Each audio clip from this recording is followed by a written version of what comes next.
Un atardecer del verano de junio de 1978, una familia inglesa de Oxfordshire fue raptada por un ovni. Una familia compuesta de 3 adultos, John, su esposa Gloria, su hermana también mayor Francis y sus 2 pequeñas hijas Tania y Natasha. Iban en su vehículo cuando fueron secuestrados, elevados en un rayo de luz hacia una nave espacial. Una vez en la nave, los tripulantes, hombres y mujeres, parecidos a los humanos, más rubios, con ojos claros, con tez más clara, vestidos con trajes plateados, les mostraron imágenes de el planeta de origen. Les mostraron cómo su antiguo planeta Janos había sido aniquilado, destruido, y venían a la Tierra en busca de un hogar nuevo. Un relato atroz, que incluso los testigos sufrieron como si fuera su propia desgracia. Pero antes de ello, antes de comenzar a contarlo, quiero poner unas notas para que reflexionéis y para que memoricéis, porque lo que ocurrió en Janos tiene mucho que ver con lo que está ocurriendo en el planeta Tierra.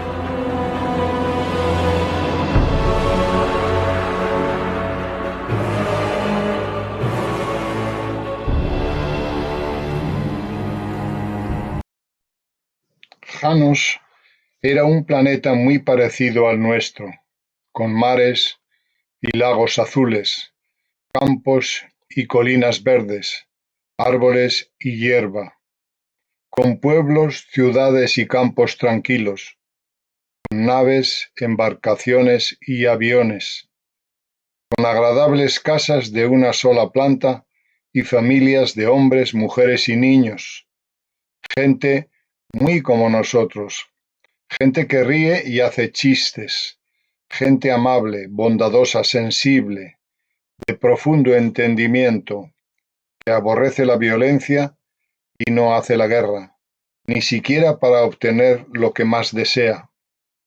Personas que, incluso en extrema necesidad, no quieren causar problemas a los demás. Aquí en la Tierra pasamos por buenos, pero quizás, con toda honestidad, deberíamos decir el tipo de personas que nos gustaría ser en lugar del tipo de personas que con demasiada frecuencia somos en este planeta.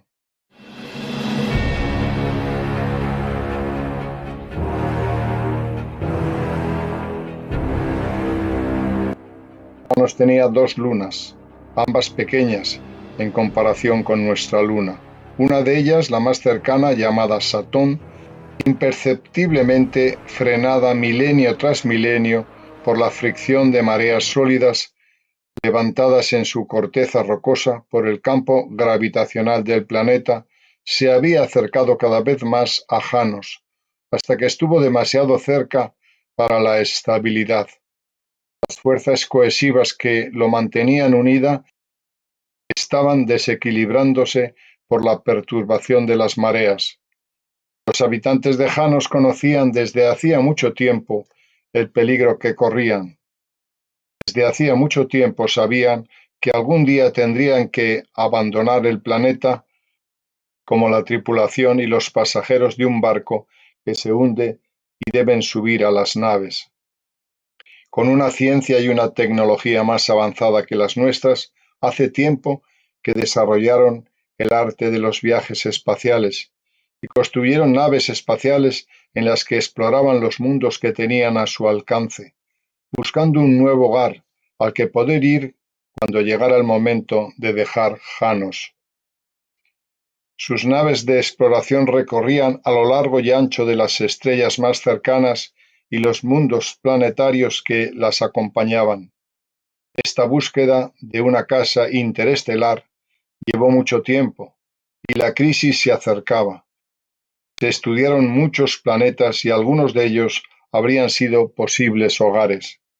Pero un mundo verde y hermoso los había atraído desde el principio, aunque solo lo conocían por tradición, porque ellos dicen, la Tierra se parece mucho a Janos. Había una sensación de hogar al respecto.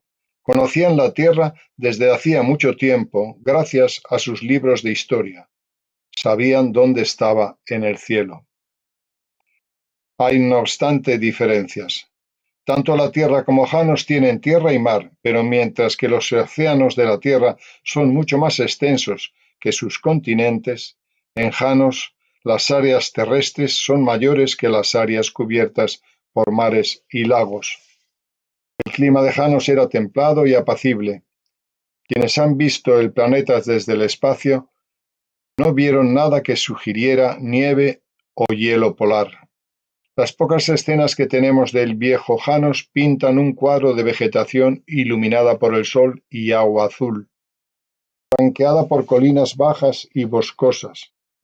En los lagos, naves a motor de colores alegres, con banderines ondeando, levantan sus suaves olas en la proa, ondas que se abren en abanico hacia la orilla, donde las mujeres, elegantemente vestidas, y sus hombres disfrutan de su abundante ocio. Cerca de allí, una comunidad pacífica de casas modestas y agradables de una sola planta tiene niños de cabellos rubios y jardines cercados de blanco a su alrededor. Una escena tan familiar que toca el corazón. Y todo esto estaba a miles de años luz de distancia.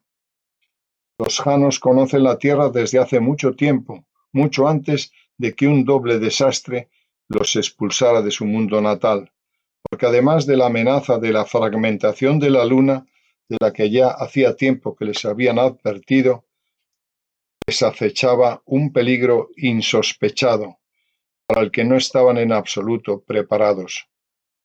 Como suele pasar, con largas advertencias sobre la necesidad de actuar, lo prolongaron demasiado y la lluvia de grandes rocas comenzó antes de lo que ellos esperaban. Estaban casi listos, en órbita, sobre la luna fragmentada. La gran flota yacía en su anclaje gravitacional. Una hueste de poderosas naves agrupadas alrededor de un buque insignia realmente estupendo en forma de anillo, una verdadera ciudad en el espacio, capaz de tomar toda la población de Janos, muchos millones de seres, aprovisionados y listos para un viaje interestelar. Ya habían elegido su destino. Las grandes naves construidas en órbita no podían embarcar directamente desde Tierra y se necesitaba cientos de naves pequeñas para transportar a la población desde el planeta a la flota, haciendo interminables viajes de ida y vuelta, cada vez llevando una carga completa de hombres, mujeres y niños, con todas sus provisiones y necesidades. Estas naves más pequeñas, naves con forma de lente de tipo que conocemos como platillos voladores, fueron construidas en enormes astilleros subterráneos, muy por debajo de la amenazada superficie planetaria, en vastas cavernas artificiales, cuyos altos techos estaban sostenidos por enormes columnas excavadas en el suelo de la roca sólida, columnas que se ensanchaban a modo de trompeta en la parte superior para encontrarse con el techo. La operación de embarcar a todo un mundo de personas estaba muy avanzada cuando, antes de lo previsto, una serie de desprendimientos de roca menores dieron aviso de que la luna interior, Satón, estaba a punto de romperse. A la familia inglesa elegida como testigos se les han mostrado películas tomadas durante estos desprendimientos de roca anteriores. Describen rocas tan grandes como casas, que caen del cielo, aplastando los edificios y prendiéndolos fuego. La banda sonora de la película registra los gritos de las personas atrapadas entre los escombros en llamas. La cámara captó un detalle curiosamente inesperado. Sentado al borde de un acantilado rocoso, mirando al cielo, un gran perro, más bien un lobo, aúlla desconsoladamente ante las rocas que caían. Es de pelaje oscuro, no del todo negro, con pelo largo, espeso y desgreñado, que se eleva formando una cresta generada por el miedo sobre la cabeza y la columna. Tiene aspecto de animal salvaje. Lo que está haciendo allí en Janos es un misterio. El comienzo temprano del desprendimiento de rocas creó una crisis complicada y de rápida evolución. Los que no murieron en el acto se dirigieron, si podían, a la boca del túnel más cercano. Eran entradas de dos tamaños muy diferentes al sistema de túneles que conducen hacia el interior de la corteza del planeta, hasta llegar al complejo de astilleros subterráneos. Los pequeños túneles estaban destinados a que los trabajadores entraran y salieran. Bajo tierra, las naves que estaban en los astilleros y listos para volar, tomaron apresuradamente a bordo a tanta gente como pudieron meter y volaron a través de grandes túneles configurados para permitir que una nave en forma de lente volara a través de ellos con un poco de espacio, arriesgándose a la lluvia de rocas, cualquiera de las cuales lo habrían aplastado como un huevo golpeado por una pelota de críquet. Las naves que regresaban a Tierra desde la órbita entraron repetidamente en los túneles para acoger a más refugiados hasta que el golpe de las rocas provocó que las bocas de los túneles se hundieran peligrosamente y la operación de rescate tuvo que suspenderse hasta el final del desprendimiento de rocas varios meses antes. No sabemos cuántos quedaron bajo tierra. Deberían haber estado lo suficientemente seguros durante el desprendimiento de rocas principal que ahora comenzó cuando Satón se desintegró lentamente, cubriendo la superficie planetaria con millones de rocas grandes y pequeñas, porque en las profundidades del subsuelo las rocas no podían dañarlos y tenían suministros en espera de ser transportados, y tenían muchos suministros antes de ser transportados. Pero hubo una complicación que la gente de Janos ahora admite haber pasado por alto por completo. El mundo de Janos utilizaba mucha energía eléctrica para abastecer sus industrias altamente automatizadas y sus necesidades internas más desarrolladas que las nuestras. La principal, si no la única fuente de energía, era una red de enormes centrales nucleares que utilizan uranio, esparcidas por todo el planeta en la superficie. Se suponía que serían destruidas por el desprendimiento de rocas como todo lo demás y simplemente dejarían de funcionar. Con la destrucción de toda industria de superficie y el abandono de la superficie planetaria, la electricidad no sería necesaria.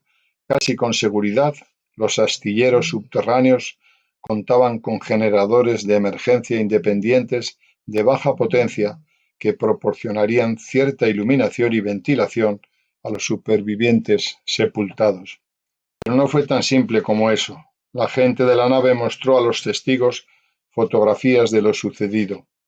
Primero vio una típica central eléctrica de Janos, tan claramente definida que luego pudo hacer un dibujo detallado de ella. Luego, mientras observaba toda la estructura, se desintegró en un destello tremendamente brillante.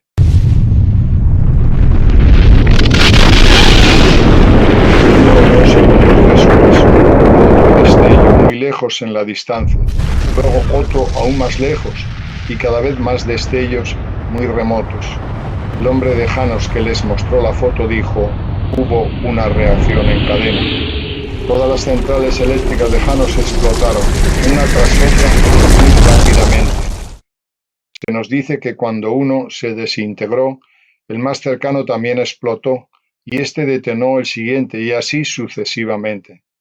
No podemos explicar en detalle qué salió mal exactamente en términos de ingeniería nuclear, pero parece probable que la enorme capa protectora que había resistido los anteriores desprendimientos de roca más ligeros, finalmente se rompiera por el tremendo golpe posterior y que el mecanismo de control quedara destrozado, provocando que la pila se saliera de control y se volviera crítica. Lo que está bastante claro es que el pesado escudo biológico se rompió explosivamente y que miles de toneladas de polvo intensamente radiactivo se arremolinaban alrededor del planeta con los turbulentos vientos creados por las múltiples explosiones. Las nubes de polvo arremolinadas se vieron en fotografías posteriores y sabemos que gran parte de ese polvo pesado y arenoso, aspirado sin duda por la maquinaria de ventilación aún en funcionamiento, encontró su camino por los túneles hasta los astilleros subterráneos donde todavía vivían las personas que quedaron atrás. Todo el planeta, tanto la superficie como el subsuelo, estaban empapados de radiactividad. Las comunicaciones entre el planeta y la flota en órbita habían fallado con la pérdida de energía y la gente en las naves no tenía idea de lo que estaba pasando en los astilleros. Estuvieron en órbita esperando durante mucho tiempo. Cuando finalmente cesó el desprendimiento de rocas, todavía pensaban que sería posible enviar naves de rescate para recoger a los supervivientes y enviaron potentes equipos antigravedad capaces de levantar rocas pesadas y despejar las bocas de los túneles obstruidos. Cuando las naves de rescate finalmente penetraron en los astilleros subterráneos, su tripulación se horrorizó al descubrir que, aunque muchos todavía estaban vivos, ya estaban condenados a una muerte lenta por un severo envenenamiento por radiación. Nadie pudo salvarse. Las naves de rescate no pudieron recogerlos. Habría sido peligroso incluso tocarlos. Había que dejarlos morir. Las tripulaciones de las naves de rescate hicieron todo lo posible para organizarse en función de las necesidades de los enfermos. Alguien inventó un nuevo tipo de ropa, parecida al hábito de falda larga de un monje, con una capucha profunda o capucha sobre la cabeza para brindar una mejor protección contra el polvo letal. Comenzó la triste rutina de visitas diarias para recoger los cadáveres y retirarlos para su eliminación. A medida que los supervivientes disminuyeron en número, se fueron concentrando en unas pocas localidades hasta que finalmente solo un astillero refugio quedó con hombres y mujeres viviendo en él. En ese momento, una cámara montada detrás del parabrisas de uno de los últimos vehículos flotantes que hizo su melancólica ronda hizo un registro cinematográfico.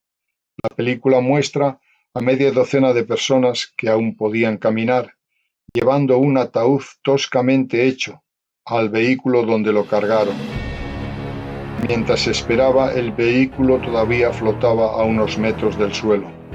Los porteadores parecían personas muy mayores, caminaban lenta y desesperadamente, como si se hubieran dado por vencidos. Algunos eran ciegos, todos habían perdido los dientes, de modo que sus mejillas estaban hundidas y sus manos estaban deformes y parecían garras con enormes bultos en los nudillos.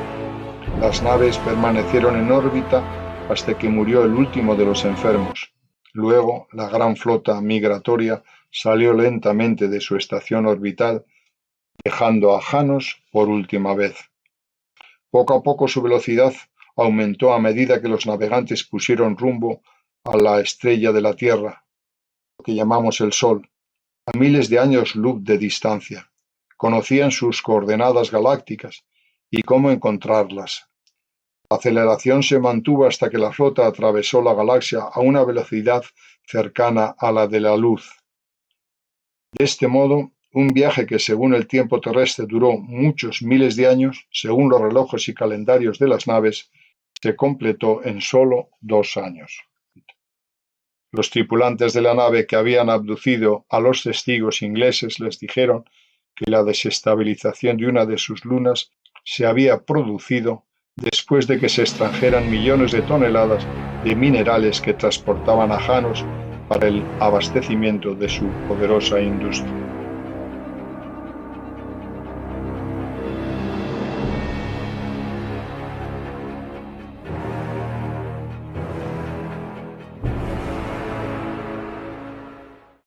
Bien, esta es la historia triste y dramática del planeta Janos.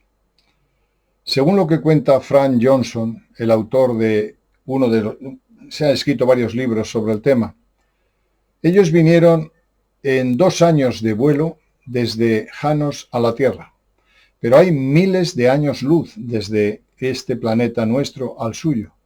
Por tanto, utilizaron la velocidad de la luz y tardaron solo 2 años. Es decir, según la teoría de la relatividad que conocéis, 2 años a la velocidad de la luz se convierten en miles de años en la Tierra, mientras que ellos solo habían pasado 2 años, permanecían jóvenes, aquí en la Tierra habían pasado miles de años. ¿Cuándo sucedió eso? Hace miles de años de la edad terrestre. Janos se destruyó. Comenzaron a hacer prospecciones mineras en una de sus lunas y entre que desestabilizaron su gravitacionalidad y las mareas del planeta atrajo a la luna, cayó sobre la superficie. Destruyó todo lo que encontró a su paso porque las rocas fueron cayendo durante un tiempo. Les dio quizá tiempo a preparar sus naves para salir fuera de la destrucción de la luna, pero no contaban con otro factor, la energía nuclear. Una explosión en cadena acabó con la vida en el planeta. En la Tierra tenemos cerca de 400 centrales nucleares. No sé cuántas había en Janos, pero la posibilidad de una explosión en cadena existe, como en ese caso ocurrió, desgraciadamente. Por otra parte, nosotros tenemos nuestra luna y hemos hecho viajes, las primeras incursiones, pero ahora retomamos de nuevo los viajes. Hay una anécdota que es interesante y es que como la luna no tiene gravedad, uno de los módulos de vuelo de los Apolos que dejaron caer en la superficie produjo un terremoto que duró 20 minutos. Por tanto, es peligroso adentrarnos sin estudio, sin preparación, a hacer prospecciones o a explotar la luna, desestabilizando su pequeña gravitacionalidad. En la nave les hicieron unos análisis de sangre para ver si había compatibilidad entre ellos y nosotros para venir a la Tierra, para buscar un sitio de acogida. Eran millones todavía los que estaban en la gran nave madre y a su vez tenían naves pequeñas. Vieron que éramos exactamente iguales. ¿Por qué? Porque ellos venían de la Tierra. Sus antepasados fueron transportados, parece ser que es la hipótesis que más, digamos, el autor baraja o utiliza, fueron transportados al planeta Janos, probablemente de un país nórdico. Esos seres rubios, altos, delgados, con ojos azules, podían ser escandinavos. Y eso me recuerda a las leyendas antiguas de las tradiciones griegas de Hiperbórea. ¿Por qué digo de griegas? Porque el lenguaje que utilizaban los seres extraterrestres tenía una base de lenguaje griega. Eran griegos, eran como si fuera el lenguaje que tenían los antiguos griegos. Y estos se refieren a un continente, una isla o un lugar en el norte de la Tierra, hacia el polo, que se llamaba Hiperbórea. ¿Eran hiperbóreos? ¿Eran atlantes? No se sabe. Pero ellos habían vivido en la Tierra hace miles de años y fueron transportados a Janos. Por eso volvían otra vez, porque sus leyendas antiguas les decían que aquí estaba su, digamos, planeta de origen, sus ancestros. Interesante el tema. Estuvieron en la nave, recorrieron la nave, les mostraron amistosa y agradablemente toda su tecnología. Parece ser que tenían un cilindro de antigravedad y lo que impulsaba la nave era la electricidad estática. Han pasado muchos años desde entonces, desde el 78 han pasado 50 años o más. ¿Dónde están ahora los Janos? No se ha vuelto a saber nada. Yo me inclino a pensar que, viendo cómo estaba el ambiente de la Tierra, que estamos en guerra permanente, en desigualdades tremendas, en millones o miles de niños que se mueren de hambre al día, seguramente se asustarían y se marcharon, porque ellos eran eminentemente pacíficos, eran solidarios y tenían un modelo de vida alegre y feliz.